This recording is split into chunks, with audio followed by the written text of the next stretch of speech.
Hello friends, welcome back. अब हम शुरू करते हैं नेक्स्ट पार्ट 2। पार्लियामेंट के बारे में अभी तक हमने पढ़ा है कि लोकसभा, राज्यसभा, उसके अंदर कितनी कितनी सीट्स होती हैं, कैसे कैसे उनकी कंपोजिशन होती है, जो मेंबर्स होते हैं उनकी क्वालिफ़िकेशन डिसक्वालिफ़िकेशन के लिए क्या क्या नियम होते हैं, कहाँ से कितनी कितनी सीट्स वगैरह आती हैं, कौन नॉमिनेटेड होते हैं, कौन डायरेक्ट इलेक्शन, कौन इनडायरेक्ट इलेक्शन, कैसे भंग होती है, क्या कुछ इसका प्रोसीजर होता है, वो सब हमने जाना।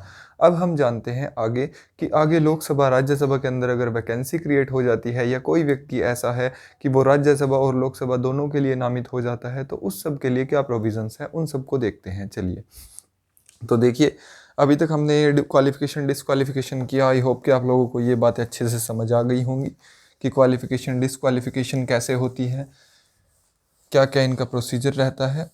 क्वालिफिकेशन डिसक्वालिफिकेशन का अहम रोल आ जाता है एंटी डिफेक्शन लॉ के अंदर। एंटी डिफेक्शन लॉ के तहत ही सबसे ज़्यादा मेंबर्स डिसक्वालीफाई होते हैं, और उस डिसक्वालिफिकेशन का जो मेन रोल होता है वो ये होता है कि जब नेता लोग दल बदल लेते हैं, किसी एक पार्टी के टिकट से चुनाव जीत करके आए और उसके बाद उन्होंने अपने फ़ायदे के लिए उस पार्टी को छोड़ करके दूसरी पार्टी को ज्वाइन कर लिया, तो इसके कानून अलग होते हैं। बस हमें डिटेल में जाने की ज़रूरत नहीं है, हमें सिर्फ इतना पता होना चाहिए कि एंटी डिफेक्शन लॉ जो है वो क्या होता है और कैसे कैसे वो काम करता है।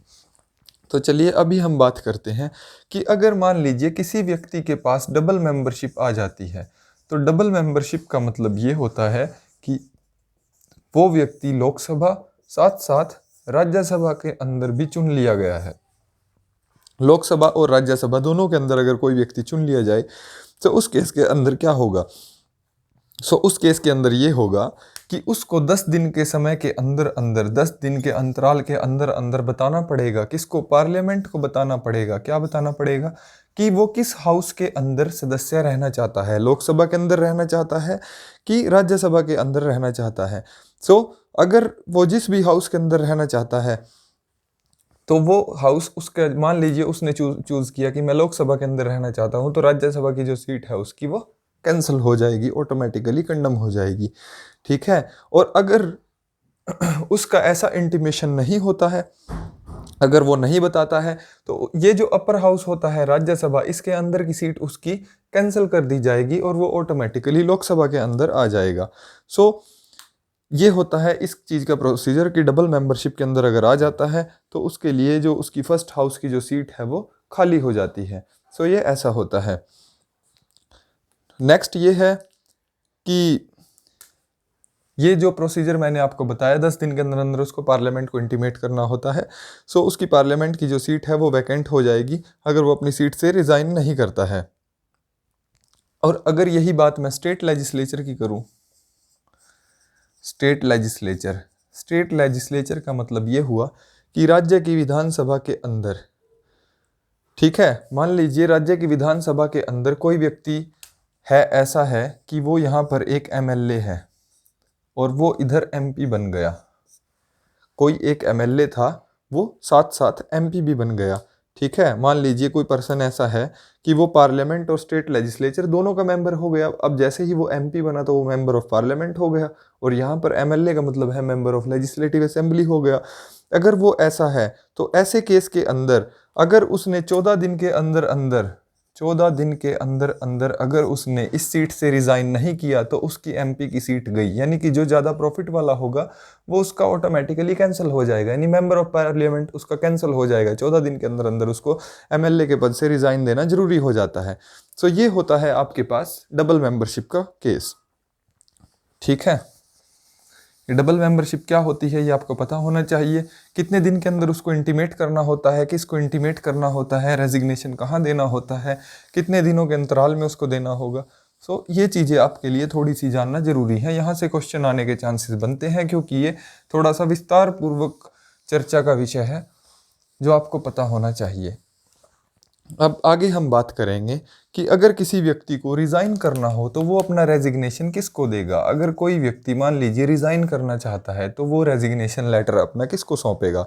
देखिए, किसी भी व्यक्ति को अगर रिज़ाइन करना है, मान लीजिए कोई भी एमएलए आया है तो वो आता कि कैसे है, पार्लियामेंट में उसको शपथ दिलाई जाती है। शपथ कौन दिलाता है? जो मिनिस्टर्स होते हैं उनको तो डायरेक्टली प्रेसिडेंट दिला देते हैं और आगे फिर वो नामित कर देते हैं, जैसे स्पीकर वगैरह शपथ दिला देते हैं। तो मान लीजिए लोकसभा का कोई व्यक्ति है, लोकसभा का कोई एमपी है और वो अगर रिजाइन करना चाहता है तो उसका रेजिग्नेशन लेटर जो होगा सो वो जाएगा स्पीकर को, ये अपना रेजिग्नेशन लेटर देगा स्पीकर को। और अगर कोई राज्यसभा का एमपी है उसको अपना रेजिग्नेशन लेटर देना है तो वो देगा राज्यसभा के चेयरमैन को। सो रेजिग्नेशन से रिलेटेड भी आपको ये चीज़ पता होनी चाहिए।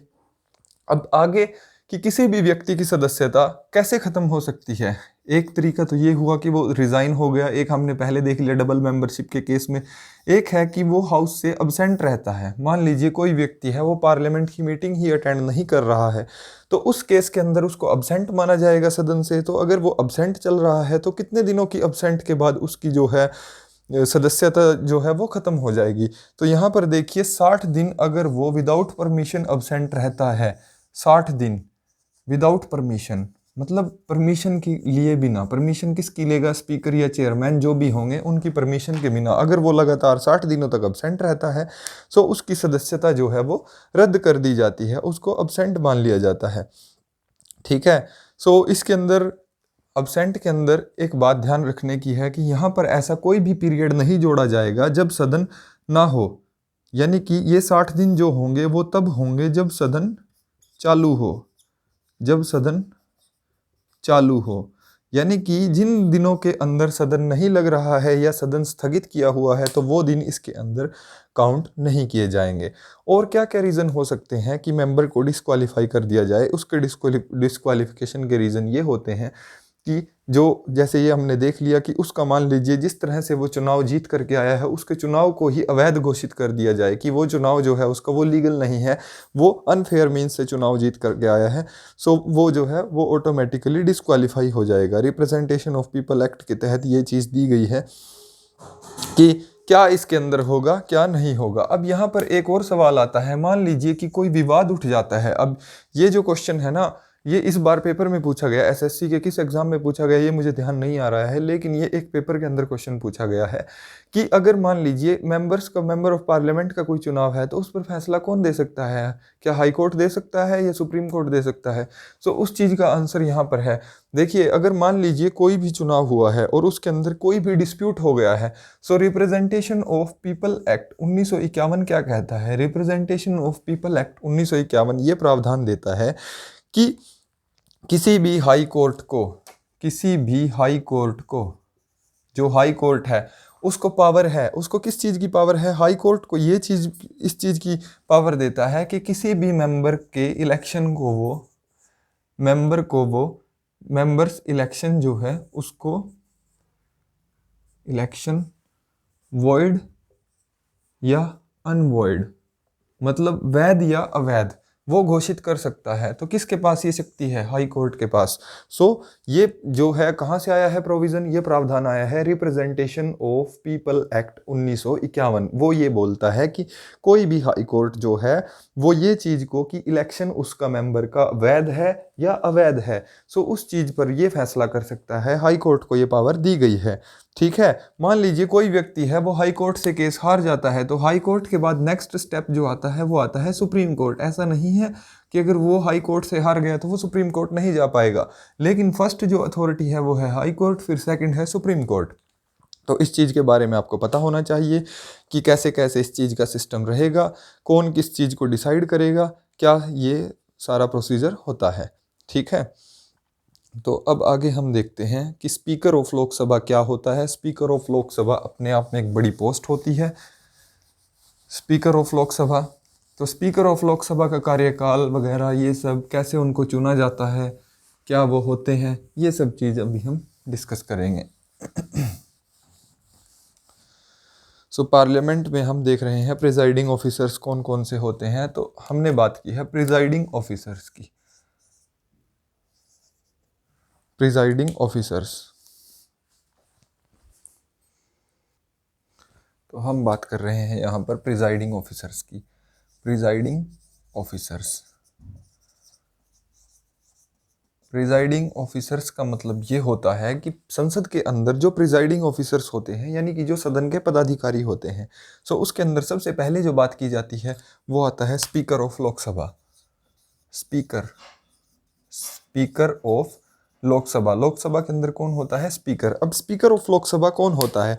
देखिए, स्पीकर ऑफ लोकसभा वैसे तो एक मेंबर ऑफ पार्लियामेंट ही होता है, एमपी होता है ये भी एक, मान लीजिए जो इलेक्शन जीत करके आया है, चुन करके आया है। लेकिन लोकसभा के अंदर जब आ जाते हैं तो लोकसभा के अंदर 550 सदस्य जो बैठे हैं, 545, वो क्या करते हैं? वोटिंग करते हैं और वो अपने बीच में से ही एक व्यक्ति को, एक एमपी को लेकर के आते हैं और उसको चुनते हैं स्पीकर ऑफ लोकसभा। सो ये बन जाता है स्पीकर ऑफ लोकसभा। अब मान लीजिए ये बन गया स्पीकर ऑफ लोकसभा। अब ये भी यहाँ पर सवाल उठता है कि स्पीकर ऑफ लोकसभा को शपथ कौन दिलाता है? तो कौन दिलाएगा स्पीकर ऑफ लोकसभा को शपथ? स्पीकर ऑफ लोकसभा को शपथ दिलाने वाले तो प्रेसिडेंट साहब रहे, क्योंकि प्रेसिडेंट ही दिलाते हैं। एक एमपी जो होता है, एमपी को शपथ कौन दिलाता है? तो वही दिलाते हैं। सो ये उनके बीच से ही चुना जाता है। सो जब भी यहाँ से क्या होगा, इन्हीं के बीच से एक एमपी जो होगा उसको चुना जाएगा स्पीकर ऑफ लोकसभा और एक को चुना जाएगा डिप्टी स्पीकर। डिप्टी स्पीकर वैसे तो नॉर्मल दिनों के अंदर जब स्पीकर साहब बैठे हैं तो ये एक सिंपल एमपी है, लेकिन जब स्पीकर साहब अपनी कुर्सी पर नहीं है तब डिप्टी स्पीकर जो होगा वो एज अ स्पीकर काम करेगा। सो ये होता है इसका प्रोसीजर। तो स्पीकर जो होगा वो अपने ऑफिस में कब तक रहेगा? जब तक कोई इलेक्शन, मान लीजिए क्योंकि लोकसभा भंग हो गई, लोकसभा भंग होने के पश्चात भी स्पीकर जो है वो अपने पद पर बना रहता है। कब तक बना रहता है? जब तक अगली जो लोकसभा है, जो अगले जो व्यक्ति नियुक्त हो करके आएंगे, जब तक वो अपना पद ग्रहण नहीं कर लेते तब तक स्पीकर का जो ऑफिस है वो खाली नहीं होता है। मान लीजिए जैसे सपोज कीजिए आज इलेक्शन डिक्लेयर हो गई कि हिंदुस्तान के अंदर इलेक्शन होने हैं, तो जितने एमपी हैं वो अब एमपी नहीं रहे, मेंबर ऑफ पार्लियामेंट वो ख़त्म हो गई, क्योंकि उनका सदन जो है वो भंग हो चुका है। तो अब वो सदन के, जब उनका सदन ही नहीं है तो वो सदन के सदस्य कहाँ से हुए?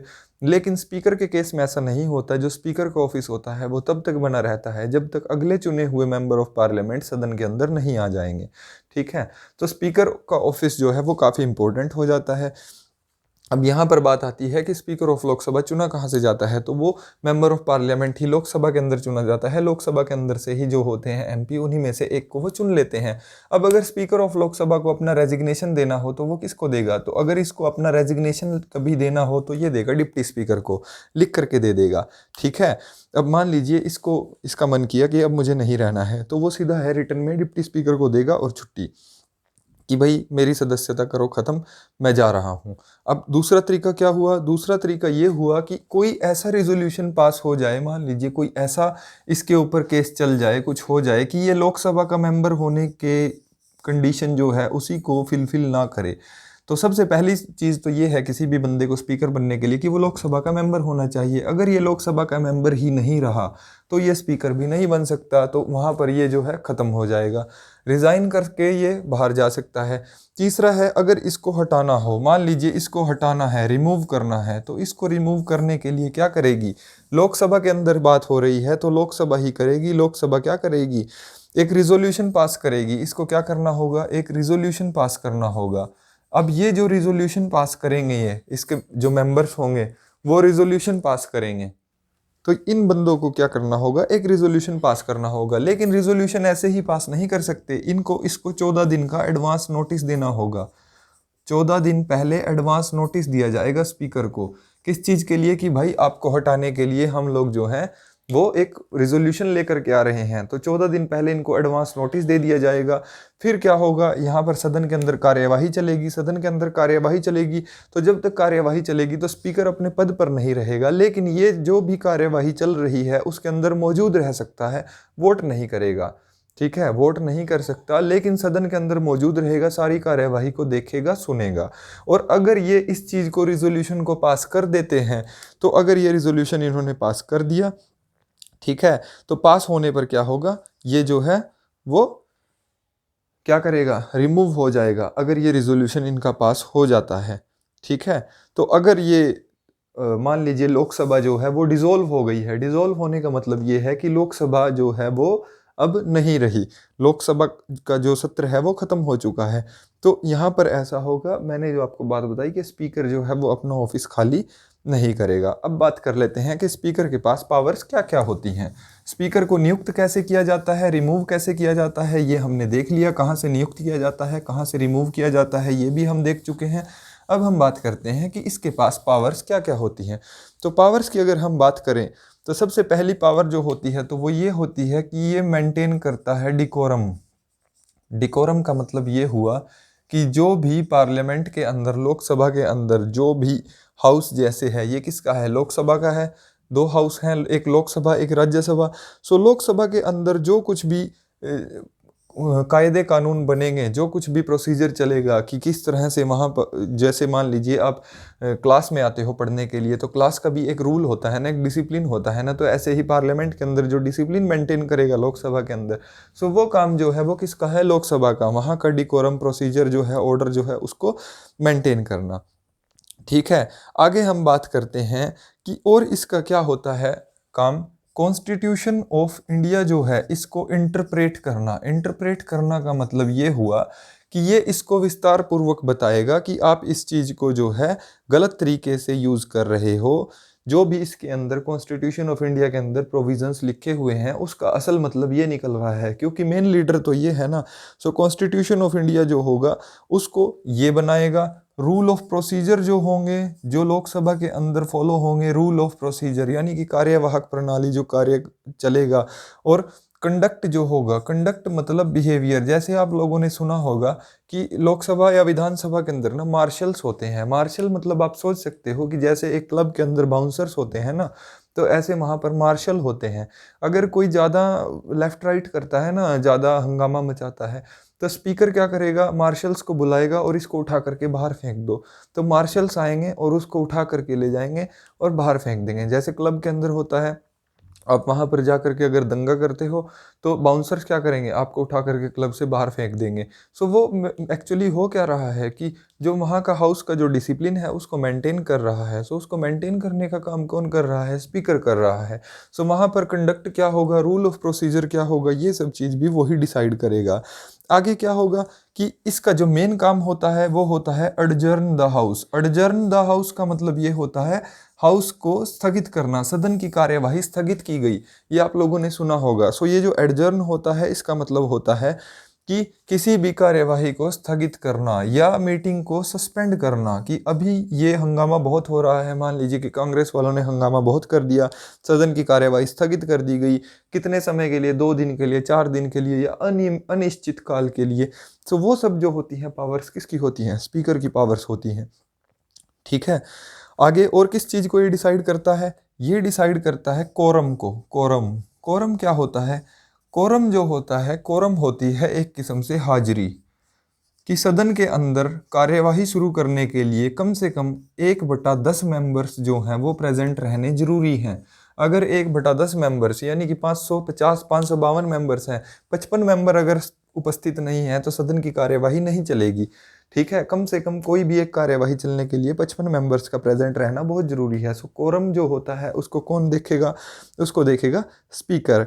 मान लीजिए लोकसभा और राज्यसभा की जॉइंट सीटिंग अगर हो रही है, जॉइंट सीटिंग हो रही है, जॉइंट सीटिंग होती है डेडलॉक की कंडीशन में। अगर जॉइंट सीटिंग हो रही है तो उसमें जो मेन कार्यवाहक होगा तो उसको लीड कौन करेगा, तो उसको लीड करेगा स्पीकर, उसको चेयर करेगा, ना कि राज्यसभा का चेयरमैन।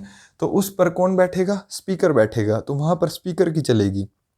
ठीक है, तो जॉइंट सीटिंग जो होती है ये हम बाद में डिस्कस करेंगे। जॉइंट सीटिंग वैसे थोड़ा मोटा मोटा बता देता हूँ। मान लीजिए एक बिल ऐसा है, लोकसभा से पास हुआ, राज्यसभा के अंदर वो अटक गया और लोकसभा ये चाहती है कि हमें जो है बिल पास कराना ही है।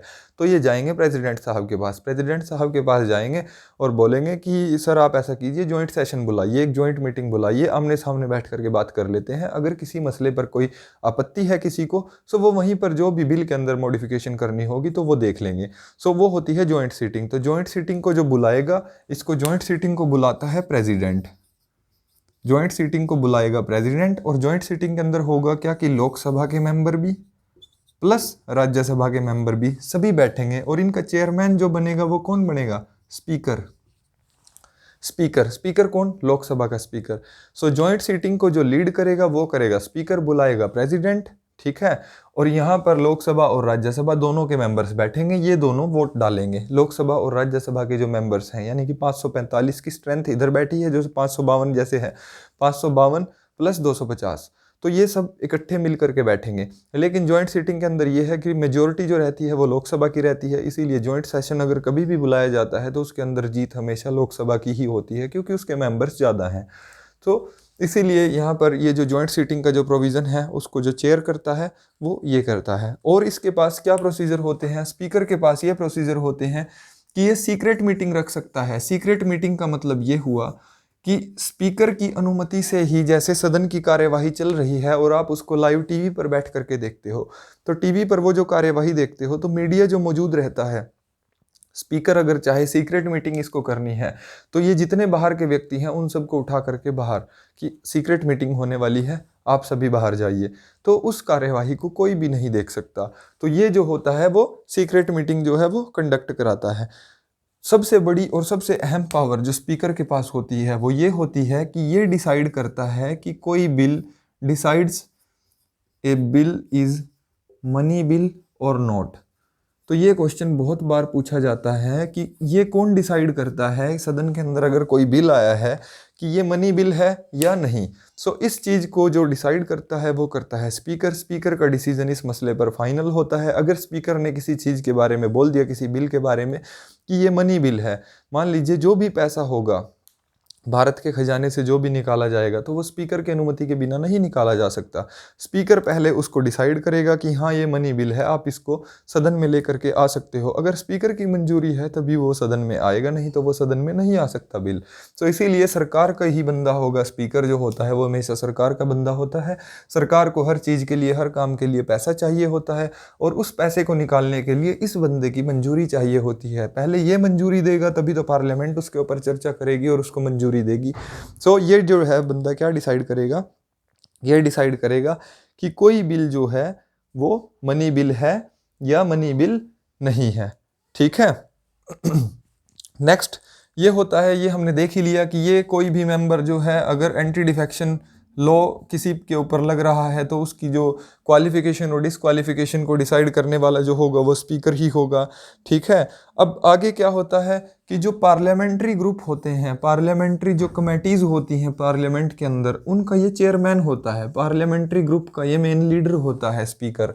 पार्लियामेंट के अंदर जो भी कोड कंडक्ट, जो भी रूल और प्रोसीजर जो भी चलेंगे उन सब को डिसाइड करने वाला ये स्पीकर ही होगा।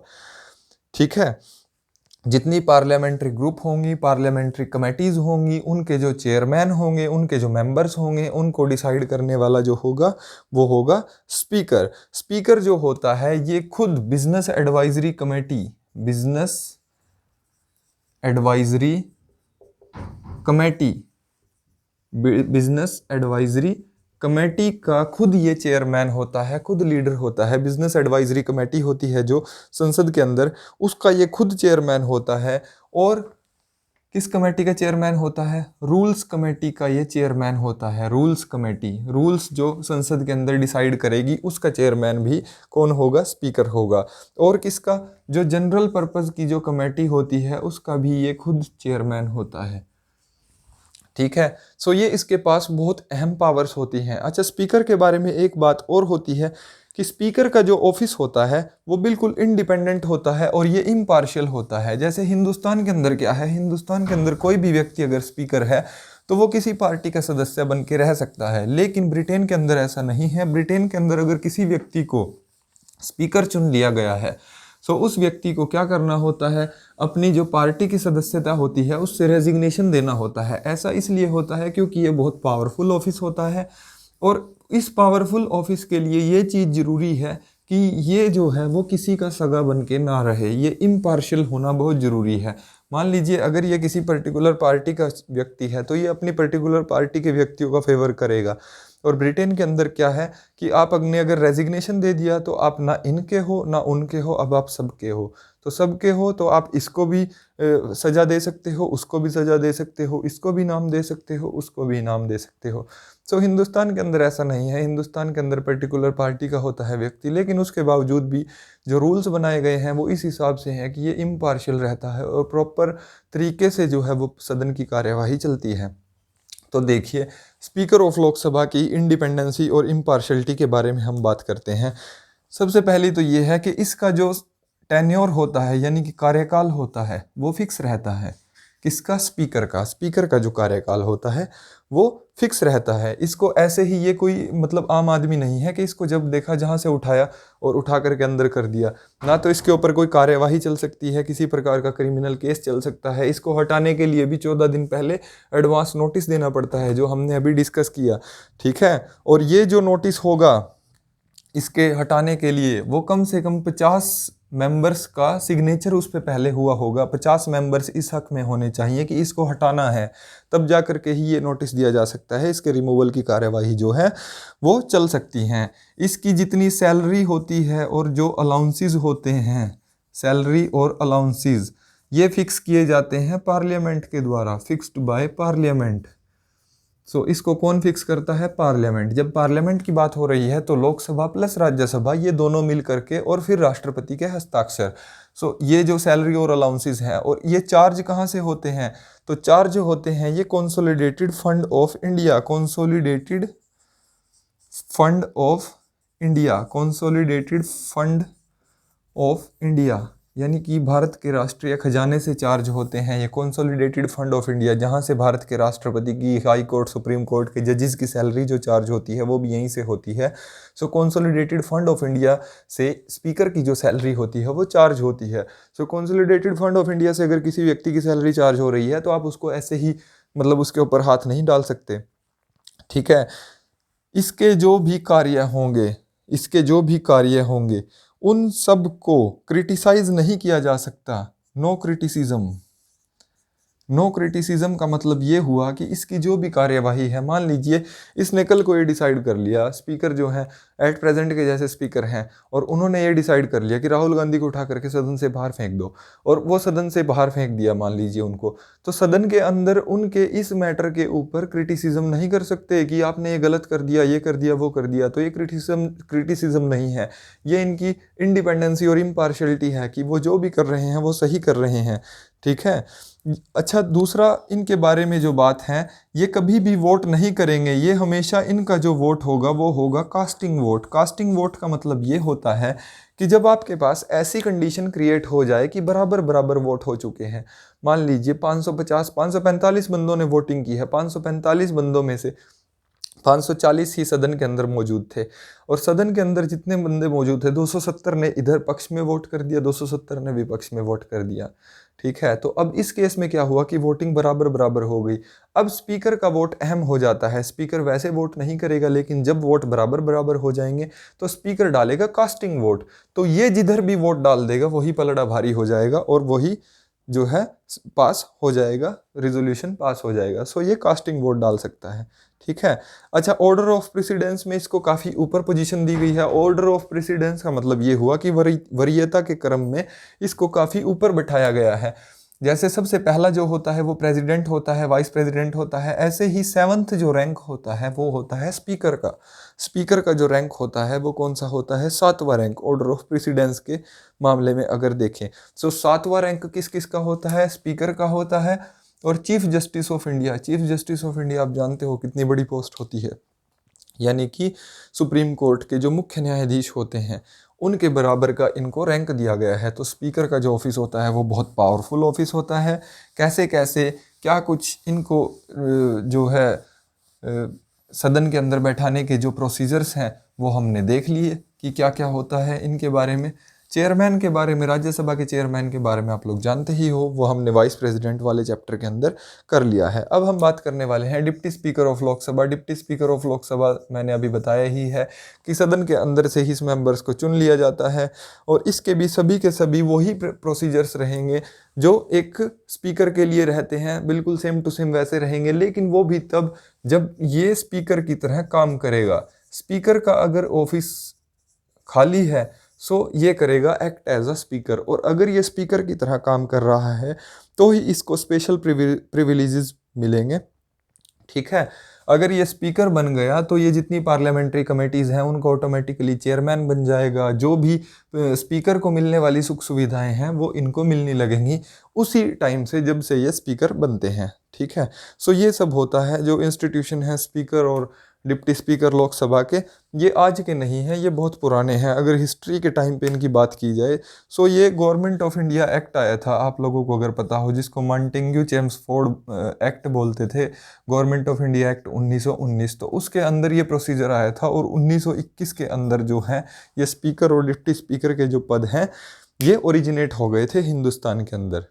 ठीक है, सो ये सब ऐसे ही कंटिन्यू रहे। तो यहाँ पर आपसे ये चीज़ भी पूछी जा सकती है कि फर्स्ट डिप्टी स्पीकर कौन बना था। अगर डिप्टी स्पीकर की हम बात करें, सो देखिए फर्स्ट डिप्टी स्पीकर बनने वाले जो थे उनका नाम था विट्ठल भाई पटेल। विट्ठल भाई पटेल जो थे वो पहले डिप्टी स्पीकर बने थे। पहले डिप्टी स्पीकर कब बने थे? 1925 के अंदर, आज़ादी से पहले की बात कर रहे हैं हम। तो पहले डिप्टी स्पीकर की अगर बात करते हैं तो वो बने थे विट्ठल भाई पटेल। ठीक है, तो ये आपको पता होना चाहिए। अब एक और ऑफिस होता है स्पीकर से रिलेटेड जिसको बोला जाता है स्पीकर प्रोटेम। स्पीकर प्रोटेम, अब ये स्पीकर सुन लिया, डिप्टी स्पीकर सुन लिया, तो ये स्पीकर प्रोटेम क्या हुआ, ये भी आ जाता है। Speaker pro tem, speaker pro tem, speaker pro tem क्या होता है? सो देखिए स्पीकर प्रोटेम जो होता है ये कॉन्स्टिट्यूशन के अंदर दिया गया है कि स्पीकर जो होगा लोकसभा का वो लास्ट तक रहेगा। जैसे ही स्पीकर लोकसभा का जो है वो अपनी सीट खाली करेगा, ठीक है, अब स्पीकर जैसे मान लीजिए ये पुरानी लोकसभा थी, पुरानी लोकसभा के जो स्पीकर थे वो ये थे। अब यहाँ पर आ चुकी है नई लोकसभा, ये नई लोकसभा आ गई है। अब नई लोकसभा जैसे ही चुन के आएगी तो ये स्पीकर का ऑफिस उसी तुरंत प्रभाव से खाली हो जाएगा। सो जैसे ही ये ऑफिस खाली होगा, ये स्पीकर साहब तो अब गए, अब यहाँ पर स्पीकर कोई है नहीं, इनमें से अभी स्पीकर चुना नहीं गया है क्योंकि इनके मेंबर्स को शपथ भी तो नहीं दिलाई गई है ना। सो अब यहाँ पर क्या करेंगे, अब रोल आ जाता है प्रेसिडेंट साहब का। तो प्रेसिडेंट साहब क्या करेंगे, एक मेंबर को बनाएंगे स्पीकर प्रोटेम, एक मेंबर को क्या कर देंगे, स्पीकर की जगह पर बैठा देंगे, जिसको टेम्परेरी स्पीकर बोला जाता है। ठीक है, सो प्रेसिडेंट इसको खुद से शपथ दिलाएंगे, इस व्यक्ति को स्पीकर प्रोटेम बनाएंगे, इसको खुद शपथ दिलाएंगे। ठीक है, अब ये स्पीकर प्रोटेम क्या करेगा, स्पीकर प्रोटेम के पास सभी वो पावर्स होंगी क्योंकि ये जिस ऑफिस के अंदर बैठा है वो किसका ऑफिस है, स्पीकर का, तो इसके पास स्पीकर की सभी पावर्स होंगी। ये क्या करेगा, जो ये लोकसभा की पहली मीटिंग होगी, फर्स्ट मीटिंग के अंदर कौन बैठेगा, ये बैठेगा स्पीकर प्रोटेम, क्योंकि यही एज अ स्पीकर अभी काम कर रहा है। और जो फर्स्ट स्पीकर होगा, ये जो फर्स्ट मीटिंग होगी उसके अंदर इसका जो मेन काम होगा, जो मेंबर ऑफ लोकसभा हैं, जो मेंबर ऑफ पार्लियामेंट चुन करके आए हैं, जिनको शपथ नहीं दिलाई गई है, उन सबको ये क्या करेगा, शपथ दिलाएगा, ओथ दिलाएगा उन सबको। और इसी मीटिंग के अंदर क्या होगा कि जो नया स्पीकर जो है वो चुन लिया जाएगा। जैसे ही नया स्पीकर चुन लिया जाएगा तो ये स्पीकर प्रोटेम का ऑफिस कैंसिल हो जाएगा, खाली हो जाएगा यहाँ पर, और यहाँ पर कौन आ जाएगा, नई लोकसभा से चुना हुआ स्पीकर आ जाएगा। सो फर्स्ट मीटिंग जो अटेंड करता है वो स्पीकर प्रोटेम करता है, टेम्परेरी ये पद होता है, प्रेसिडेंट साहब खुद इसको शपथ दिलाते हैं। इसका मेन काम क्या होता है वो आप लोग जान ही चुके हो। ठीक है, चेयरमैन ऑफ राज्यसभा के बारे में हम लोग डिस्कस कर ही चुके हैं। डिप्टी चेयरमैन के बारे में एक बार देख लेते हैं कि डिप्टी चेयरमैन ऑफ राज्यसभा क्या होता है। सो देखिए डिप्टी चेयरमैन ऑफ राज्यसभा की अगर हम बात करें तो डिप्टी चेयरमैन राज्यसभा बिल्कुल सेम टू सेम वैसे ही प्रोसीजर होता है जैसे लोकसभा के अंदर होता है। Deputy chairman of Rajya Sabha, deputy chairman of Rajya Sabha मतलब कि राज्यसभा जैसे ये हुई तो राज्यसभा के अंदर से ही इन्हीं के मेंबर्स में से एक व्यक्ति को डिप्टी चेयरमैन चुन लिया जाएगा। अब चेयरमैन तो हुए वाइस प्रेसिडेंट साहब, जब वाइस प्रेसिडेंट साहब अब्सेंट हैं तो उस केस के अंदर जो है डिप्टी चेयरमैन जो है वो क्या करेंगे, वो एज अ चेयरमैन काम करेंगे। जैसे ही एज अ चेयरमैन काम करेंगे तो इनके पास वो सारी सुख सुविधाएं आ जाएंगी जो चेयरमैन को मिलती हैं।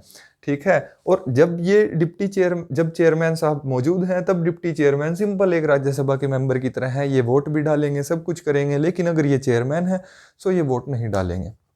सो यही होता है डिप्टी चेयरमैन ऑफ राज्यसभा के बारे में। इनके पास यही सारा होता है। अगर ये चेयरमैन ऑफ राज्यसभा की तरह काम कर रहे हैं सो इनको जो है वो ऐसे ही नहीं निकाला जा सकता। इनके लिए स्पेशल प्रोसीजर्स जो हैं वो फॉलो करने पड़ेंगे। ठीक है। अगर मान लीजिए डिप्टी चेयरमैन को अपना रेजिग्नेशन देना होगा तो डिप्टी चेयरमैन अपना रेजिग्नेशन देगा चेयरमैन को, यानी कि वाइस प्रेसिडेंट को। अगर डिप्टी चेयरमैन को अपना रेजिग्नेशन देना है सो ये अपना रेजिग्नेशन देंगे चेयरमैन को, राइट। सो डिप्टी चेयरमैन जो होता है वो इस तरह से थोड़ा इम्पोर्टेंट हो जाता है। ठीक है। अब आगे डिस्कस कर लेते हैं कि चेयरमैन हो गया, डिप्टी चेयरमैन हो गया राज्यसभा का। अब यहाँ पर एक और होता है कि panel of chairman of Rajya Sabha. So panel क्या होता है, ये नया पैनल वाली क्या चीज़ आई। सो पैनल को भी देख लीजिए। इसको बोला जाता है panel of vice chairperson of Rajya Sabha. अब panel of vice chairperson of Rajya Sabha क्या होता है, देखिए इसके अंदर क्या होता है कि राज्यसभा के अंदर क्या करते हैं, एक हुए चेयरमैन, एक हुए वाइस चेयरमैन। अब मान लीजिए चेयरमैन जो है वो वाइस प्रेसिडेंट साहब है, प्रेसिडेंट साहब अगर नहीं है तो ये प्रेसिडेंट की तरह काम कर रहे हैं। मान लीजिए वाइस चेयरपर्सन जो है वो अब्सेंट हैं, इनकी तबीयत ख़राब चल रही है, तो उस हालत में राज्यसभा में जो है वो कौन लीड करेगा, लीडर कौन बनेगा। सो यहाँ पर क्या कर लेते हैं कि पैनल ऑफ वाइस चेयरपर्सन चुन लिया जाता है। जैसे कुछ व्यक्तियों को राज्यसभा के अंदर से ही चुन लिया गया है पैनल ऑफ वाइस चेयरपर्सन के अंडर। तो अगर ये दोनों अब्सेंट हैं, ये दोनों सदन की कार्यवाही के लिए प्रिजाइडिंग ऑफिसर्स के रूप में मौजूद नहीं हैं, सो यहाँ पर प्रिजाइडिंग ऑफिसर्स में इनमें से किसी एक को यहाँ पर एज अ प्रिजाइडिंग ऑफिसर बना दिया जाएगा। एज अ चेयरमैन वो बंदा वर्क करेगा और उसके पास सेम वही पावर्स रहेंगी जो एक चेयरमैन के पास रहती हैं। तो इस सिचुएशन से बचने के लिए यहाँ पर एक पैनल ऑफ वाइस चेयरपर्सन चुना जाता है, जिनमें से किसी भी व्यक्ति को उठा करके जो है वो प्रिजाइडिंग ऑफिसर बना दिया जाता है जब ये दोनों अब्सेंट हों। और पावर्स जो रहेंगी वो सेम टू सेम वही होती हैं जो चेयरमैन के पास रहती हैं। अब आगे बात करते हैं हम, कुछ ऐसी पोस्ट होती हैं पार्लियामेंट के अंदर जिनको बोला जाता है सेक्रेटरीट ऑफ पार्लियामेंट। सेक्रेटरीट। अब सेक्रेटरीट ऑफ पार्लियामेंट क्या होती हैं, देखिए हर एक पार्लियामेंट के हर एक हाउस के पास अपना सेक्रेटरियल स्टाफ होता है जो उसके काम करता है। अब पार्लियामेंट के अंदर पूरे देश का काम चल रहा है, सो उस काम को करने के लिए भी वहाँ पर मेंबर्स होते हैं। सो उन्हीं के बारे में हम डिस्कस करने वाले हैं कि यहाँ पर होता क्या है कि उनकी जो सेक्रेटरीट्स जो होते हैं उनकी जो रिक्रूटमेंट होती है, उस रिक्रूटमेंट को रेगुलेट कौन करता है, डायरेक्टली पार्लियामेंट रिक्रूट करता है। पार्लियामेंट रिक्रूट करता है, हर एक हाउस का सेक्रेटरी जनरल होता है। ये जो सेक्रेटरीट के अंदर ऑफिसर्स आते हैं ये परमानेंट ऑफिसर्स होते हैं। जैसे आप लोग गवर्नमेंट जॉब्स की तैयारी कर रहे हो, सो ऐसे ही आप लोगों ने देखा होगा मिनिस्ट्रियल स्टाफ की, सेक्रेटरियल स्टाफ की राज्यसभा लोकसभा के अंदर वैकेंसीज निकलती हैं। अलग अलग वैकेंसी होती हैं सिक्योरिटी ऑफिसर्स की, और सब भी काफ़ी गेजेटेड ऑफिसर्स की वैकेंसीज निकलती हैं। तो वो जब सारा स्टाफ होता है वो किसके अंडर होता है, पार्लियामेंट के अंडर। पार्लियामेंट ही उनका रूल्स प्रोसीजर सब कुछ डिसाइड करती है, उसको बोला जाता है सेक्रेटरियल स्टाफ। सेक्रेटरियल स्टाफ ऐसा नहीं है कि एसएससी वगैरह के थ्रू नियुक्त होते हैं, इनकी डायरेक्ट रिक्रूटमेंट होती है। सो ये आपको अपनी जनरल नॉलेज के लिए पता होना चाहिए। वैसे इसके बारे में क्वेश्चंस नहीं पूछे जाते हैं, ये मैंने वैसे बता दिया आप लोगों को कि ऐसा कुछ भी होता है। अब बात करते हैं लीडर्स की। पार्लियामेंट के अंदर नेता कौन कौन से होते हैं, लीडर्स, नेता लोग। अब नेता लोग कौन होते हैं, सबसे पहले बात करते हैं leader of the house. Leader of the house. अब लीडर ऑफ द हाउस कौन होता है, लोकसभा के रूल के अकॉर्डिंग लोकसभा में अगर हम बात करें तो लीडर ऑफ द हाउस कौन होता है, प्राइम मिनिस्टर। जब हमने प्राइम मिनिस्टर चैप्टर डिस्कस किया तब हमने इस चीज़ को पढ़ा कि leader of the house Lok Sabha के अंदर कौन होता है, प्राइम मिनिस्टर। ठीक है। और वहीं अगर हम बात करें कि राज्यसभा भी होती है, राज्यसभा के अंदर क्या लीडर ऑफ द हाउस होता है, हाँ बिल्कुल होता है। राज्यसभा के अंदर भी एक लीडर ऑफ द हाउस होता है। अब वो लीडर ऑफ द हाउस कौन होता है, एक मिनिस्टर होगा। जो लीडर ऑफ द हाउस होगा वो कोई भी गवर्नमेंट का मिनिस्टर होगा, और साथ ही साथ मेंबर ऑफ राज्यसभा होगा। राज्यसभा का मेंबर भी होगा और साथ ही साथ मंत्री भी होगा। सो वो व्यक्ति कौन होगा? लीडर ऑफ द राज्यसभा, यानी कि leader of the house in the Rajya Sabha. अब इसको नियुक्त कौन करेगा? मान लीजिए यहाँ पर तो प्राइम मिनिस्टर जो है, प्राइम मिनिस्टर बनते ही ऑटोमेटिकली नियुक्त हो गए। अब इसको नियुक्त कौन करेगा? इसको नियुक्त करने वाला है प्राइम मिनिस्टर। प्राइम मिनिस्टर खुद ये बताएगा कि ये व्यक्ति जो है राज्यसभा के अंदर हमारा लीडर ऑफ द हाउस रहेगा। सो ये होता है लीडर ऑफ द हाउस, अगर आपसे क्वेश्चन पूछ लिया जाए। ठीक है, अब नेक्स्ट आ जाती है लीडर ऑफ द ओपोजिशन। ये आप लोगों ने सुना होगा, ये बहुत इंपॉर्टेंट हो जाता है, leader of the opposition, opposition का लीडर। अब ओपोजिशन का लीडर जो होता है, ओपोजिशन का लीडर होने के लिए क्या है कि जो ओपोजिट पार्टी बैठती है, मान लीजिए इधर बीजेपी है, इधर कांग्रेस है, तो बीजेपी अगर सत्ता में है तो कांग्रेस का जो लीडर होगा that is the leader of the opposition in the house.